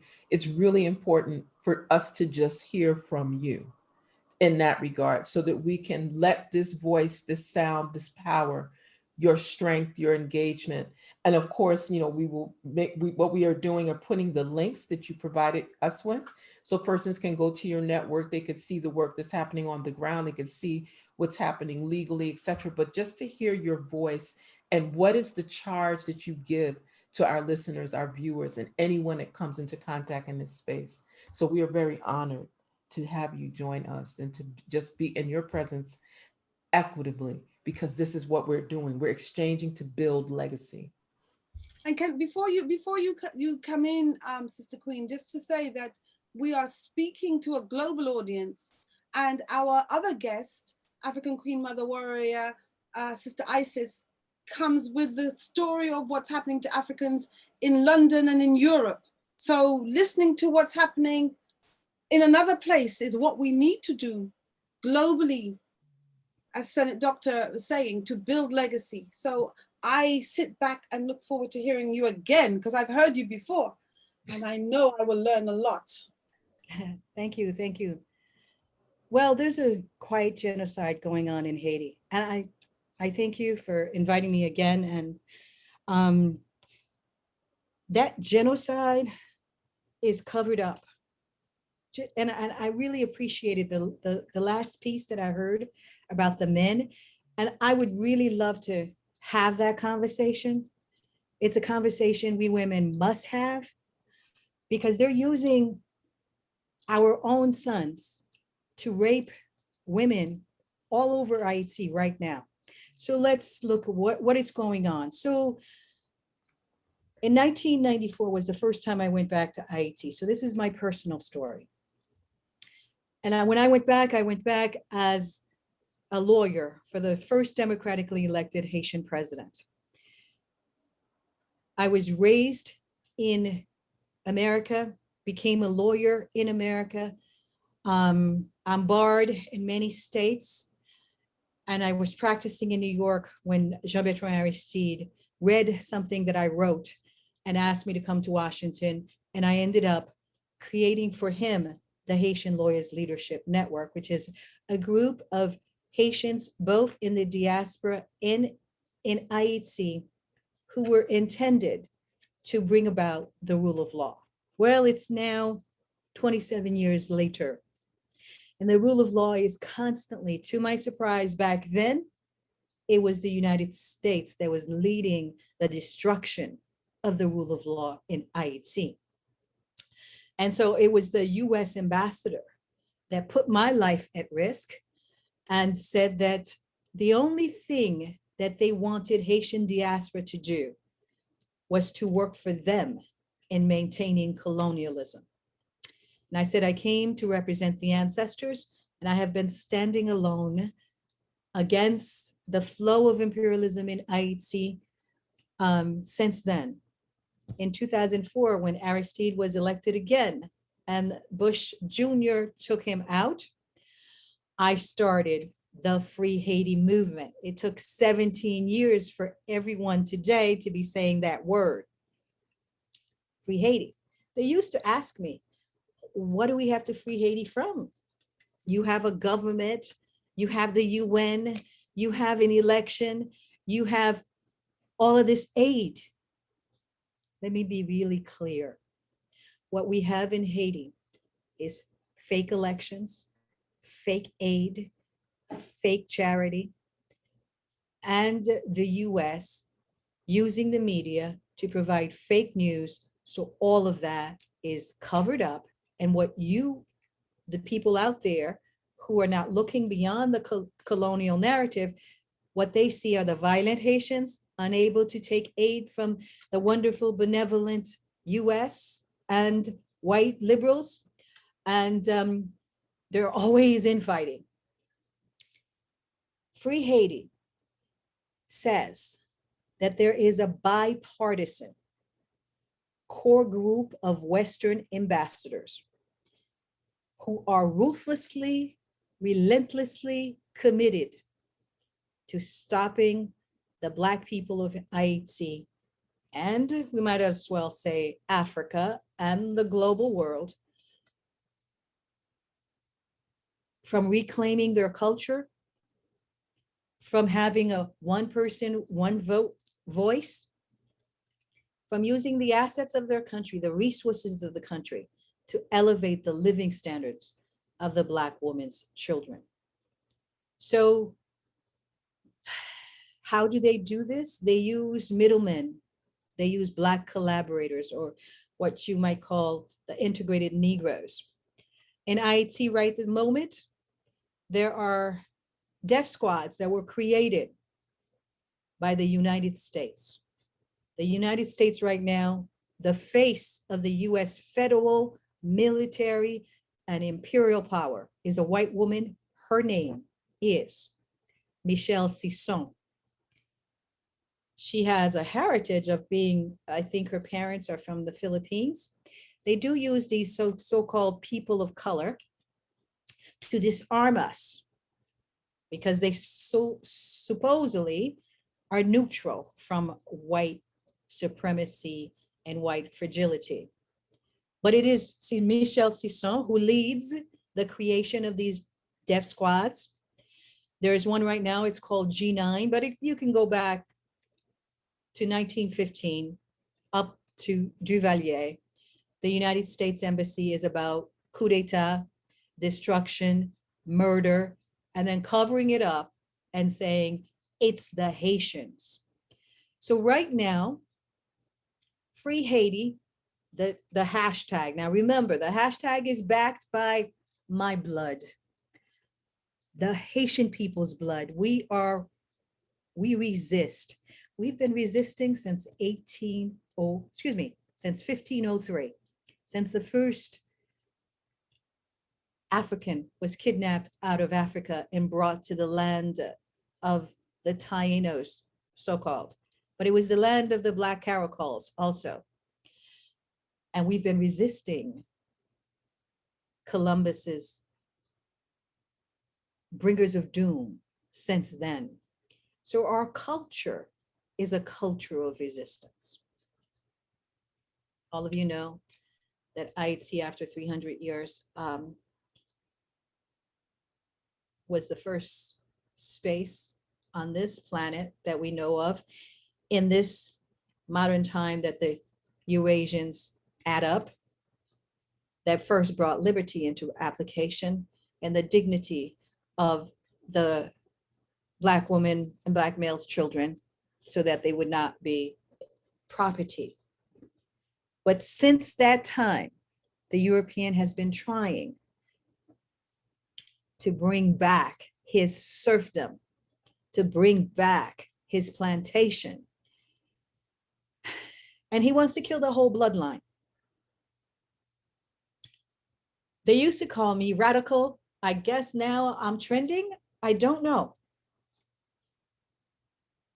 But I want to say this to all those people who are out here using that hashtag. I want to give some names. There are blood, there's blood, our blood, because like I said, our culture is resistance. So people try to, what is it, trying to trivialize it now with the hashtag but so I'm claiming that hashtag then. If they want to use it, then you're going to have to be radical. If you want to use this hashtag, and I'm saying this to all of the big celebrities saying free Haiti, you must understand that the media is trying to use this platform to change the conversation, to make it about kidnappings, gang violence, and corruption. I'm very, very clear. Free Haiti was created to destroy the kidnappings of Columbus' descendants who first kidnapped us out of Africa and brought us here. Let's understand that Free Haiti was created to stop the normalized, legalized corruption of the ruling oligarchs in Haiti and everywhere else in the world that say that profit is more important than people. Free Haiti was created to go after Mandela. And let me be very clear. We know the Black collaborators. But when I came out here in 2004 to start the Free Haiti movement, it was because the United States, France, and Canada, now they call themselves the core group of ambassadors, had gotten together on the bicentennial of Haiti's 200th anniversary to pummel us down. And the ancestors sent out Ezili Dantò, that is the vibration of the warrior mother. So the warrior mother is rising. She is here. And she said then, and she is saying now. Her tongue has not been cut out. She has voices. Those are, you all are her voices. Ah! You are the voice of Ezili Dantò. Ezili is the warrior mother.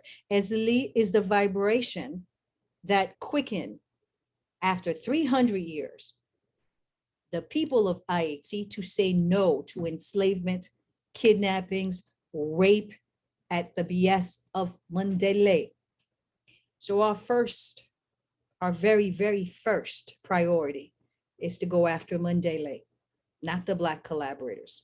So they're trying to switch the conversation to be about the death squads that they created, that's going now into the Cité Soleil and other areas, raping people, killing people, burning. Did I just lose you? No, Hello? no, Okay. you're there. They were just For some reason, a I don't know what happened. You No, were a viewing. screen is being shared. I'm okay. I'm sorry. Screen was being shared so we can let. I was viewing your screen. I don't know what that is. All right, I'll continue talking. You can do what you want. So the United States, just like it created ISIS, they created what they call the G9 right now, which is a group of Haitian men, some of which were part of the old US trained military, some of which are part of the militarized Haiti police. They interchange their uniforms and they go into communities because those communities want to take back their country from the imperialists, because these communities want to get rid of the current dictatorship that is being put together by the United States, because those communities would never vote for Jovenel Moïse, because only the OAS, the UN, and the EU brings these dictatorships and create false elections and tell the world, along with the media, that this is a duly elected president. Let me tell you, there has not been a duly elected president since 2004. Each president since then has had to have the approval of the core group. And they really do believe it is their right to do whatever it wants with our bodies, whatever it wants with it's a vibration. This vibration of Yorugu, this vibration of Chichayuri, this vibration of Mundele. I use Mundele. Dr. Ani says they're Yorugu without soul. And Credo Amutuar calls them Chichayuri, essentially. So these are people without soul. They will act like they're neutral diplomats while they are disemboweling the Black woman's children. And they use every level of human activity to do it. So I will just say, I say this all the time, in the day that the Bwakaima call goes viral, my job would have been done. At Bwakaima on August 14, 1791, when the Haitian Revolution began, and the people were quickened by the vibration of the Great Mother. The call was, we have to kill Mundele, stop him, neutralize him. Mundele means in the Kinkango language of Queen Nzinga's people, a Dantò, in Ezili Dantò. And you all know the history, our history. Before patriarchy came along, women were the rulers and warriors of society. There wasn't this gender creation. So in following the footsteps of Queen Nzinga, the women of Haiti took up arms. The women, children, and men took up arms to get rid of their enslavers. And as they took up arms, they had one call. That is Free Haiti's call today. Kunga Mandele, Kunga Najoki, Kunga Bafioti, Kunga Yo. One day, when that call becomes and goes viral, my job would have been done. It means we have to do everything we can to get rid of the colonist, his Black collaborators, and all his evil forces. His evil forces are every level of human activity. It's his human rights organizations, which lie. It's his media, his religion, his education, every level of human activity. And for those who are Americans in the United States, you know, Neil Fuller describes it very well. So that's what we are here to do at Free Haiti. And for those who want to use that hashtag, they must know, no matter what their intention, and I'm saying this to Jacqueline Charles of the Miami Herald, who is always working for the colonists. She is a Black woman who works for the colonists, Black collaborator. Mhm. And I say her name because she is creating this whole history about Free Haiti. Wow. She says that Free Haiti started on March 13, 2021, when it went viral. I'm not invisible, Right. Madame Charles. I am not invisible. I want you to understand very clearly, Miami Herald and all the other media that is trying to co-opt what we are. It ain't possible. We are viral. We have metastasized long time ago. And I leave you with this, Guinea Posé. Mm. Guinea Posé. Thank you very much. Give thanks. Give thanks. That's why it's important that we have these types of versations, and we're looking forward to having you come in the future as well, because it would be wonderful to hear some of your work. You know, I've had the joy and privilege of seeing you perform, and it's not a performance, it's a lived experience. I know it as choreo poetry, and some persons in the indigenous cultures in the Americas refer to them as a chautauqua, because you bring to life who Ezili Dantò is. You help us to understand what took place with Défilé and all that surrounded Jean-Jacques Dessalines. You help us to know that it wasn't only Toussaint Louverture, and that we really need to understand that legacy of Haiti, especially with what's going on now.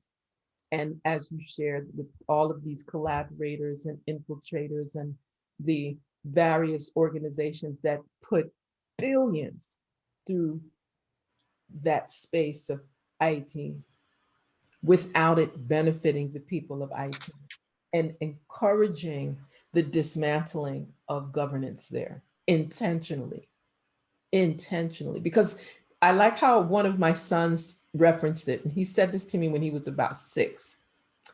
I think they're just angry because they were free fuss at 6. I think that they're taking advantage of Haiti because they were bold enough to be liberated, mommy. And they wanted to make them pay and pay and pay. And even the fact that they're into the 21st century, there were reparatory resources, dollars, money sent to France. All of that has to be returned. All of that with interest, and not just interest in dollars, but interest in resources, in power and authority and stuff. Okay, I'm going to step off of that now. You know, personal. That was just personal. But periodically, we have done this in this particular program and in previous programs. We have recognized our spirit rising up, and we then have to put ourselves in check, because you know, as certain things are evoked in us as African women in a movement, there are things that are triggered. There are things that are triggered, and we will go into that space of speaking about things that are personal to us, because this whole thing is personal. The minute we think it's not personal, we are then able to put on this cloak of separation and think that we're okay. It's those other Africans that are unruly. This is not the time for that kind of folly. It is interesting to me that both African Queen Mother warrior, Sister Isis, and our Queen warrior, Ezili Dantò, are both poets, are both cultural warriors.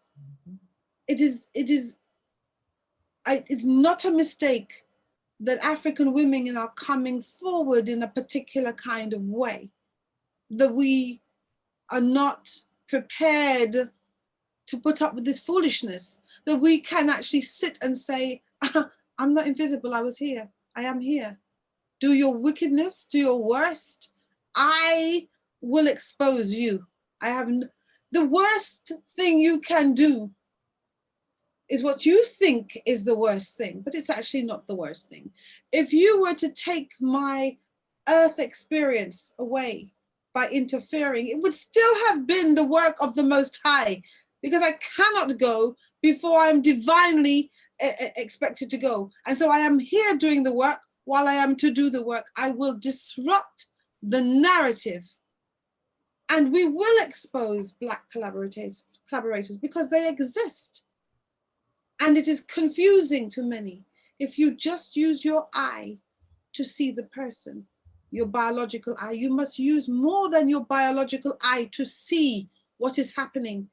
You must take on board what people are saying, what they are doing, who they are moving with, what they are writing, so on and so forth.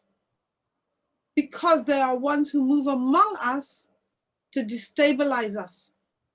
And if we continue to operate as if we don't see them, we are in huge danger. So I am very, very, once again, very humbled by our guests bringing their fire, bringing their truth. We will be building legacy as African women, not as I say that we do not, because African men can sometimes, men generally, but I don't really know about European men. I deal with African men. So African men can feel that if we're speaking that and we're not involving them, that it must be about them. No, it's not about you. It's about the family. It's about the African family. It's about justice. It's about Ma'at. And we will speak out. We will speak out. We are not going to sit there and giggle because it's not funny. Being raped and violated and exploited and energy suckers, we do not appreciate it. And so if we take on the profile of angry Black woman, then so be it. Be it so. Just send it, doctor. So with that being said, I just would like to most humbly give my thanks to each of our guests, African Queen Mother Warrior, Isis Amlak. We know that we have been through this journey, and we give thanks and praise for your reflections and giving us the other side of the Atlantic in perspective. And to our illustrious sister queen, Ezili Dantò. Ezili. Yeah. Ezili. Look at the little lights on top of the E. It changed. I have work to do, so I must go to a place where I can recover my tongue. Well, believe me, but you see, she was kind and she's speaking English now, but don't let her start to go into her language, you know. It could get deep. You have to sit there and prepare and ask for the transliteration and translate. Anyway, I just am very grateful to have you join us again. And we're looking forward to having you bring, and we're observing that fire that is to your right. So give thanks for bringing that for us in this particular time. Yes, very grateful, very great. We needed that. We needed that. And I do actually. I needed it. Eesh. It's been a definite difficult week this week. Okay. Give thanks. And we So said, we have to nurture ourselves, because Yeah. who's going to do it? just bring your camera a little bit up so we can see your face. There we go. Give thanks. Yeah, Mm. beautiful, beautiful. We really, this is why we're gathering like this, Sister Queen. Because we know that we need one another. We really do need. No. Ah, wow. Wow. Blaze up the fire. Blaze up the fire. Raise up the fire. I love that. I love that. Oh, that's beautiful. And with that, we're really grateful. Girl, I got fire and water all over my house. Give thanks. As Ezili is fire. Mm. Ezili, of course, you all know water. Am I? Yeah, we can see it. We can see it. We can see it. Okay. Nice. No, but thank you for just making this possible for us. And we know that you have, both of you have these very engaged schedules, and we're looking forward to being able to be joined by each of you again so that we can build. That's the whole idea of what we're doing, is to build what is going on one side of the Atlantic, what's happening on another side of the Atlantic, so that we can actually build legacy together and really make persons really get more comfortable. Don't think because you hear something happening in New York that that's everything. There's stuff happening all around the earth that's affecting original, indigenous, African people everywhere. And we women gonna talk. And not just talk, we're taking action. So if we have to Exactly. clean We with- have to. Right, Because right. the story about Ezili, Mm. I mean, the vibration, of course, goes back to the beginning of creation, and it's part of our cosmology. But in the Haitian Revolution, this is, and people are still repeating this, and they call themselves Vodouists. Mm. What they say is that the vibration of the Great Mother quickened the warriors of the Haitian Revolution. But somehow, during the revolution, her tongue was cut out. And this is what every Vodouist that do not work with Ezili Dantò of Free Haiti will tell you. And when I go to a ceremony and they bring out the vibration of Ezili, and they're going like this, like she can't talk because her tongue was. I'm like, wait a minute, who created that story? Mm. So when I came out here 27 years ago, my job was to give Ezili her voice back to the next generation of women, especially Haitian women who they say don't have a voice. That Ezili's voice was cut out. You go to a Vodou ceremony, she will, when that vibration come and is hosted Yes. by a person, a human being, there's no words. And you know the Jesuits had something to do with that, right? So when I came out, I read the books. I was like, I don't think so. So that's what we're going to do, because the spirit of Ezili is rising. And when I first started out, no one would want to hear what I had to say. So I put it to drumming and dancing. Ha! That's You how that see? started. English is not our first language. I say it, I say it, I That's how say it it. started. It was just because they didn't want to hear me. They want, you know what they wanted to publish? A story about how it was with, being with like representing a president, but they wanted to go into other things that had nothing to do with what I am. So I've been an outsider ever since. But that's how the art came. It came because there was no visible Ezili Dantò anywhere that I could resonate with. Our spirit reigns supreme. Yeah. African Queen Mother Warrior Isis, are you able to, you bring a final, because our tongue has not been cut out. It's a lie. It's just that we don't just speak in English, huh? This is the thing. We are Most misunderstood. definitely. So it was wonderful listening to you, African Queen, Mother, Warrior, Ezili Dantò. I saw the name and I thought, because I'm an initiate into voodoo in Benin, though not so on the continent, and I saw the name and I thought I recognize that name, and so I quickly go, oh yes, of course.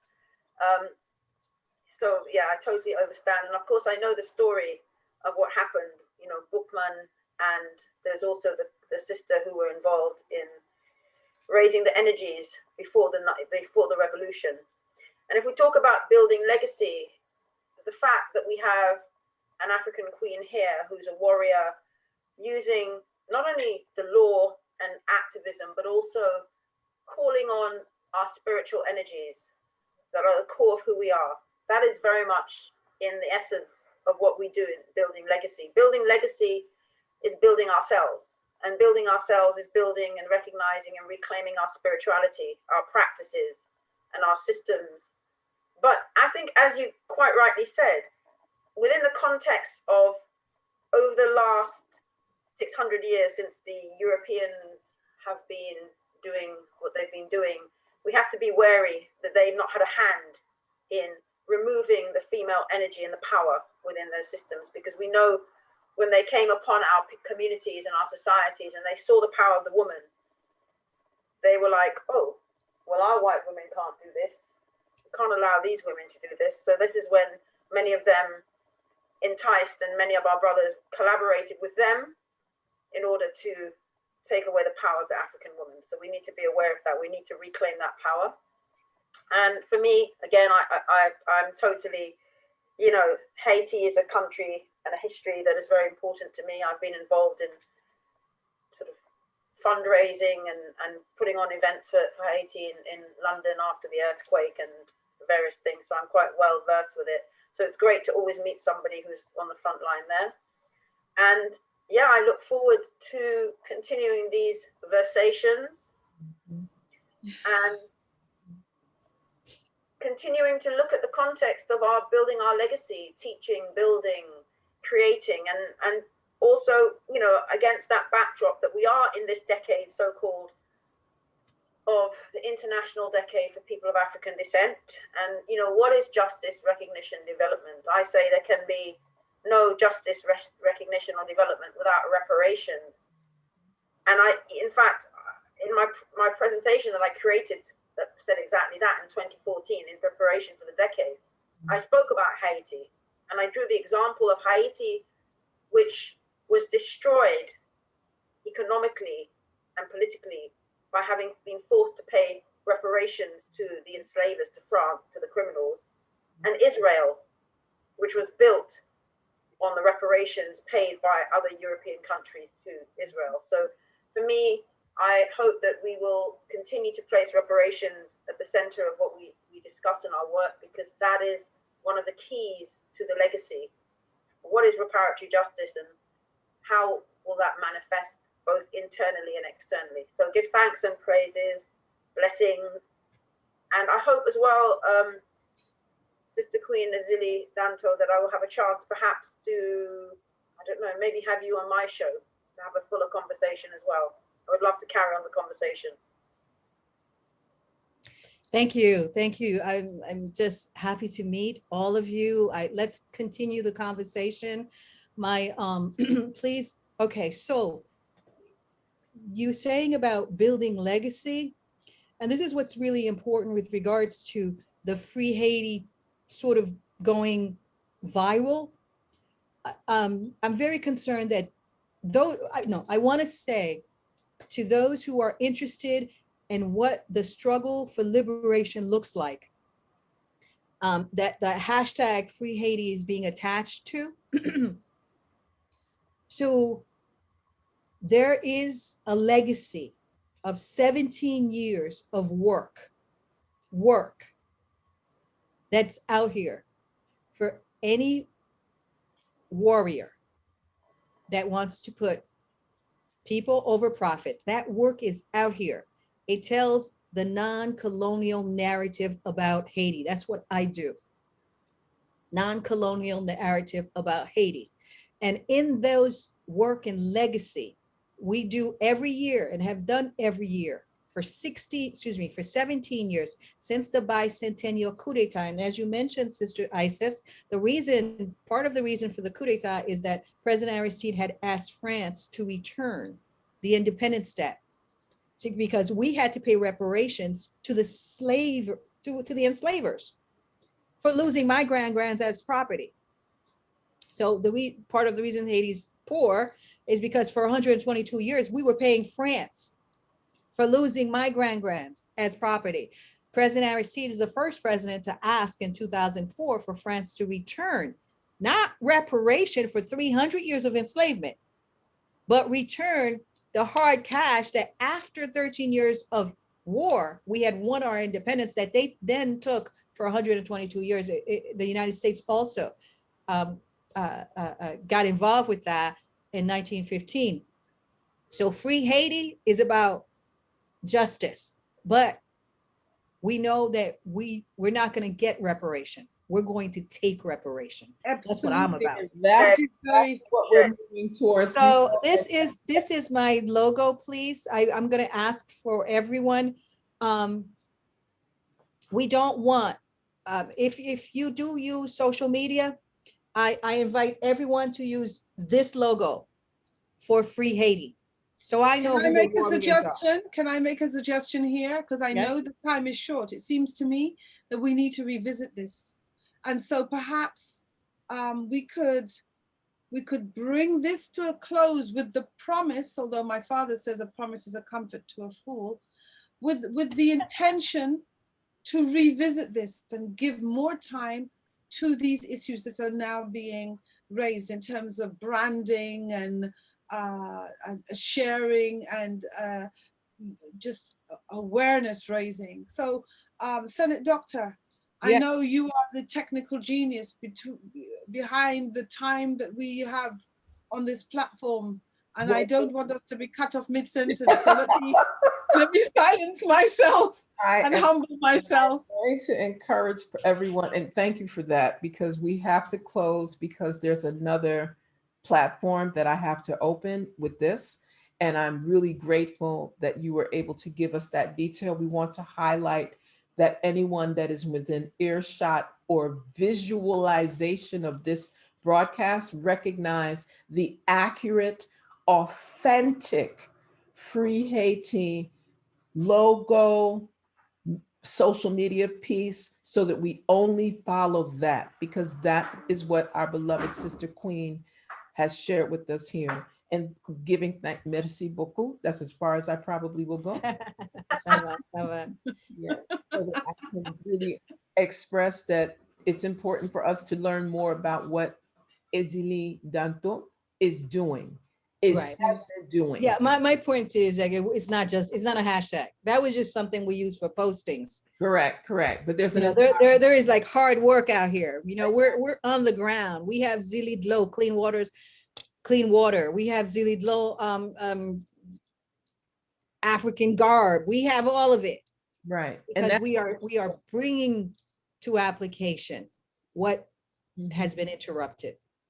Fully understood, and we welcome that. So with that, we're going to return. We're going to be having our next Building Legacy broadcast. We meet on the 2nd and the 4th Saturday of each respective month. So that will give us, and those of us that are running to our calendars, let's make sure we're on point. We recognize that that's around a time of significant observances, various observances. We will be meeting on Saturday, April 10th, and again on Saturday, April 24th at our usual time, 3 o'clock. We were able to go a little longer today to make sure that we could get a full engagement from our beloved Sister Queen, Ezili Dantò. And we are encouraging persons to keep doing your part to help all of us to build legacy. You've heard several examples. You've seen the work that's going on right now. Tune in, pull up the sleeves, put on those boots, and let we go. Let's do All this, right. right? We give thanks. Cheryl, Definitely, this has been a joy and a privilege in ways that are far beyond anything I could have ever asked for. I will give a moment just for us to actually hear some sound, word sound power, and we're going to say greetings, keep our purpose, give thanks. Good thoughts.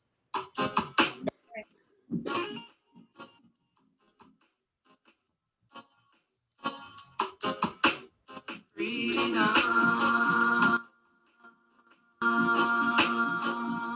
we need freedom.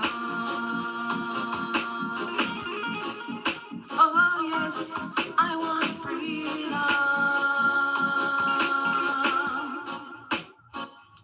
I want freedom.